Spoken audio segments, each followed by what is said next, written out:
Welcome to today's episode, where we delve into the unfolding complexities of international diplomacy and the shifting sands of global alliances. The recent events at the World Economic Forum in Davos, featuring President Donald Trump, have sparked significant discussions about the potential reconfiguration of global alliances. These developments are not only intriguing but critically important, as they threaten to reshape the international order that has underpinned global stability since the end of World War II. In Davos, President Trump made a series of provocative statements and actions that have ignited widespread debate.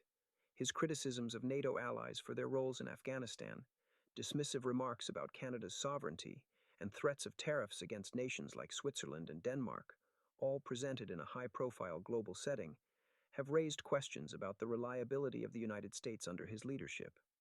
Such rhetoric and actions have not only strained relationships, but have also led to discussions among global leaders about potential shifts away from traditional reliance on the U.S. The crux of the issue lies in Trump's apparent willingness to utilize economic leverage and personal diplomacy to achieve his ends. By criticizing NATO, he has provoked outrage among several key allies, including the UK, which views these comments as undermining the shared sacrifices made by Allied troops in Afghanistan. Meanwhile, his remarks about Canada, suggesting that it lives because of the United States, prompted a strong rebuttal from Canadian Prime Minister Mark Carney, who emphasized the value of Canadian independence and the importance of standing on equal footing with the U.S. This pattern of foreign policy, characterized by tariff threats and shifts in diplomatic tone, echoes Trump's earlier approach of the America First doctrine. It reflects a broader strategy that blends economic pressure with personal diplomacy, a tactic that has previously been seen in Trump's interactions on social media, where he has linked Canada to China and issued warnings regarding nations that resist U.S. demands, such as the controversial issue of Greenland. The implications of these actions are substantial.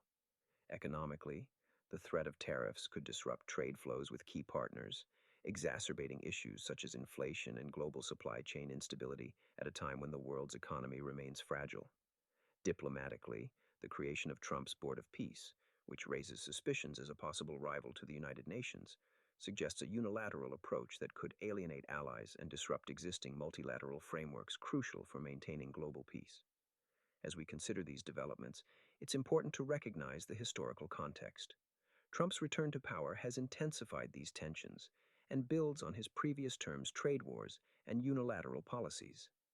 Meanwhile, global geopolitics remain in flux, with ongoing trilateral talks involving the US, Russia, and Ukraine, amid rising instability in regions like Iran. Allies, in response, are beginning to explore self-reliance and new partnerships. The discussions of bypassing the US in new deals show a clear pivot toward alternative alliances.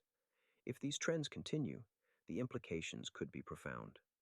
We may witness the emergence of a new world order, characterized by a more multipolar world where Europe looks to bolster intra-alliance ties, Canada seeks to deepen relationships with non-US partners, and smaller nations hedge against the unpredictability of American policy.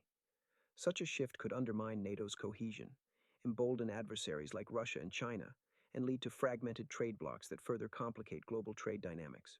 For the United States, while the short-term use of leverage might yield some concessions, the long-term risks of isolation could diminish its standing and influence on the world stage.